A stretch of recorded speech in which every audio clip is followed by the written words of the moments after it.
Hey everyone, how's it going? Welcome back to the channel. For those of you that don't know, my name's Zed. Today planning on changing the steering wheel in my 123D. So as you can see, it's seen many better days. Obviously just out of use over 240,000 miles, it's just worn down, right the way down to the point where it's just totally irreparable. I mean, you could go through the effort of getting this retrimmed, but for the price of a steering wheel, may as well just replace it with another part. So yeah, that's what I've managed to do, thanks to Aaron. I think you guys probably had a look at his unit in my last video. He's got loads of these kicking about, so I managed to pick one up off of him. Have a look at that. And this is what we've got. Much better. He had tattier ones, he had better ones, but in terms of price and resellability, this will do the job. Let's get that fitted. Right, so first step as always, change the battery. BMW typical, it's in the boot, so it's nice and easy. Just empty your boot out, lift this boot floor, and there it is. So just a nice wee 10mm, get that disconnected, and then we'll crack on inside the car. Okay, so now that the battery is disconnected, the next thing you want to do is you want to remove this airbag. Well, obviously leave the car for 10 minutes. Now, to get this out, it's actually quite a straightforward process. However, if you've never done it before, then it can be quite confusing. I figured it would probably be easier for me to show you on the steering wheel that's currently off the car. So on the back, you'll notice here you've got one dimple on this side and another one on this side. So what you're actually going to want to do is you're going to want to take the screwdriver in there at about a 45-degree angle, and there's wee sort of retention clips that hold the airbag in place. So if you see on this side and on this side, so what you're trying to do is you're trying to push them in, so it'll release one side of the airbag and then the next one, and then it should just pull out. Once that's out, you've got a couple plugs, disconnect them, and that'll be the airbag out.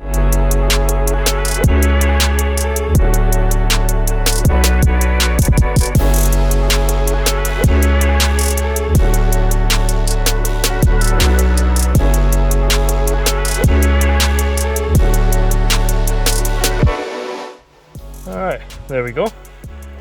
That's that out. We'll disconnect the plugs. These are held in with these sort of retaining clips at the top. If you put like a wee screwdriver into this gap here and just lift this wee holder up, then the plugs will just pull right out.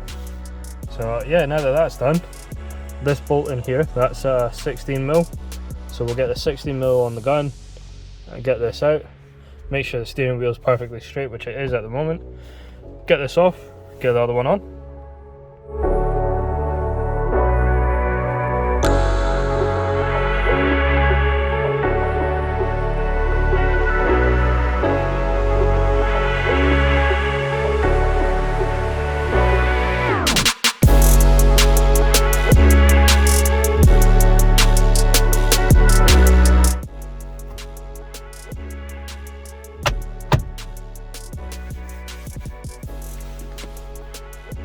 That's it.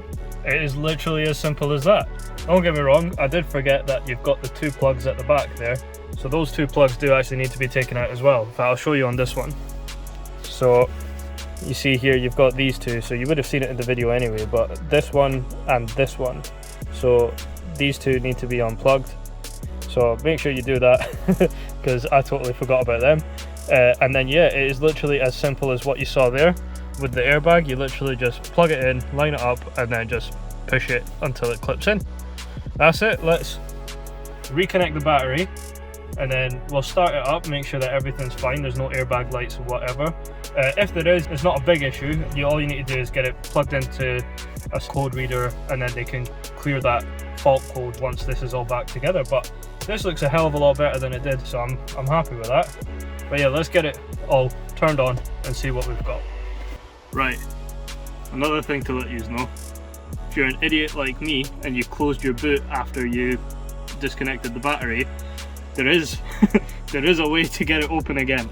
Obviously the switch isn't going to work, your key's not going to work, so these are actually pretty good. It's kind of like the old E53 X5. They have, if you can see there, There we go. They've got this little clip in here, so all you need to do is pull it out and then that'll open your boot for you. Okay, so now it is moment of truth time. Get the key in. How are we looking?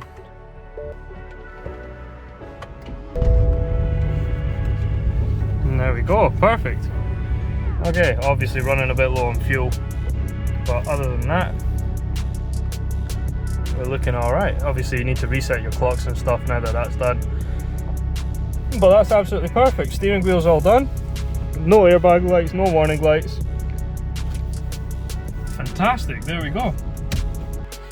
Alright, now that that job's done, I got another parcel in today.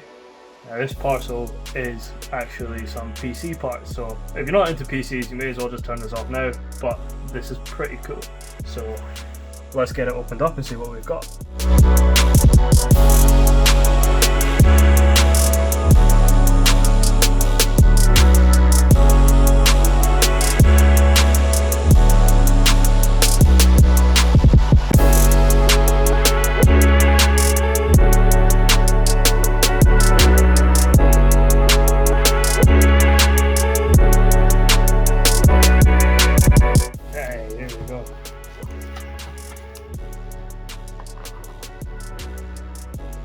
Alright, so these are Corsair LL120 fans. So I've been looking for some of these for a wee while. I don't fancy the price of buying these brand new because they're pretty expensive for a pack of 3 or even individually or whatnot. So yeah, here we go. Got the LL120s, we've got the full commander unit, etc. So yeah, this is it. I managed to get 6 fans, which is absolutely perfect for my PC build. So I'll have 3 at the front, 2 at the top where I've got the CPU cooler, and 1 at the back for my GPU cooler. So this is absolutely fantastic. I've been looking for a set of these for ages, as I said, so the fact that I managed to get a full set one go means that we can get it all done in one time. So let's get started taking the old ones out. We'll get these ones put in.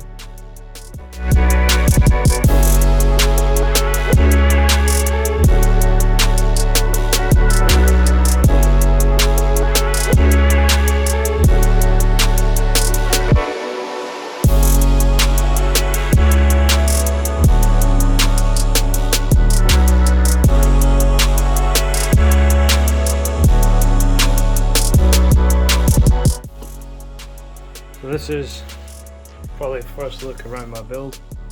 So I've got the 2080 Ti hybrid. The hybrid is quite special because it's water cooled, which is pretty awesome. So the thing is water cooler usually comes with a black fan. So I'm hoping that it might be a simple swap to change this to the LL120. It's really all it needs from here is power. So if it's got the RGB hub, I should be able to just wire that around the other side, so this will still be connected to the GPU. This is what I was meaning with my CPU cooler. The fans are actually supposed to be on the underside, but when I fitted it I just totally had a mind blank and done it the wrong way around. Now these fans, don't get me wrong, they're Corsair fans, but they're only red. They came as standard with my Spec Delta case. However, when I bought this graphics card, it was too big to fit in the Spec Delta, which is why I got this 4000D. Yeah, I'm going to take off the back panel now, unplug what I've got at the moment, get these fans out, get the radiator out, get the GPU cooler out, and we'll see how quickly we can get these LL120s in. I apologise in advance for my terrible cable management, but when I put this together I needed it to come together quickly because I needed it for work, so that's my excuse. If it hurts your OCD, I'm really sorry.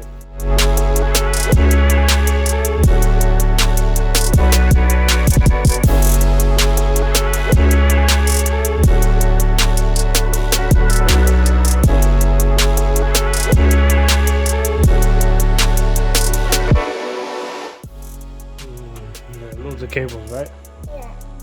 Yeah, it's a mess. So we need to tidy it up. So Anaya's decided that she wants to help me, so let's wait and see how this goes.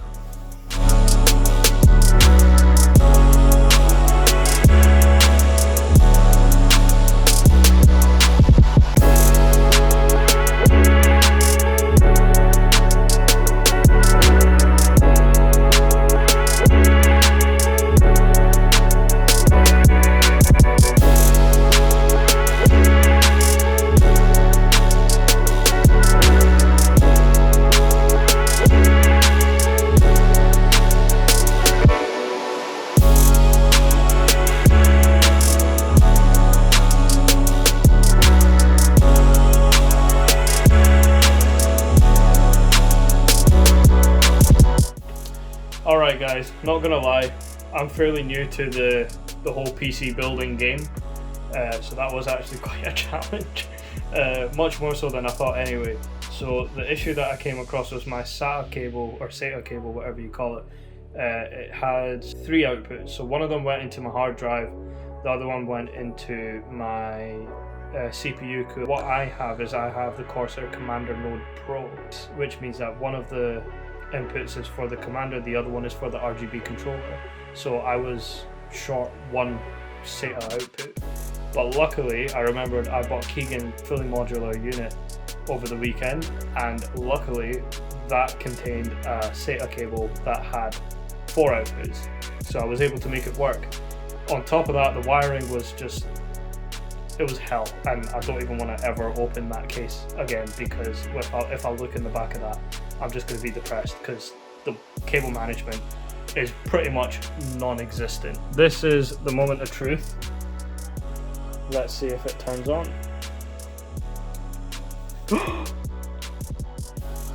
Oh my days, I love it already. Oh god. Wow. I am so happy. That looks so sick. Jeez. Right, let's get a good shot of this. Oh my days. That's incredible. All of them are working. They're all functioning perfectly. Oh wait, hold on. My CPU cooler isn't.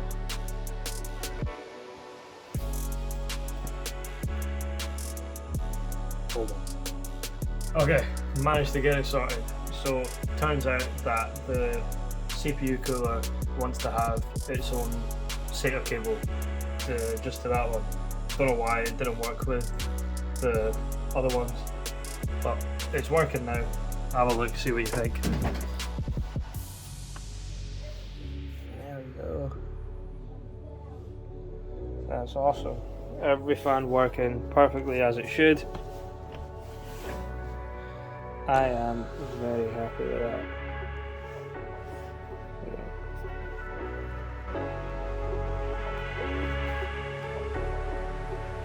There we go. I think that looks absolutely awesome. Gonna play around with IQ just to kind of get this looking exactly how I want it, but I'm really happy with how this has turned out. So yeah, gonna jump on this, see what I can sort out.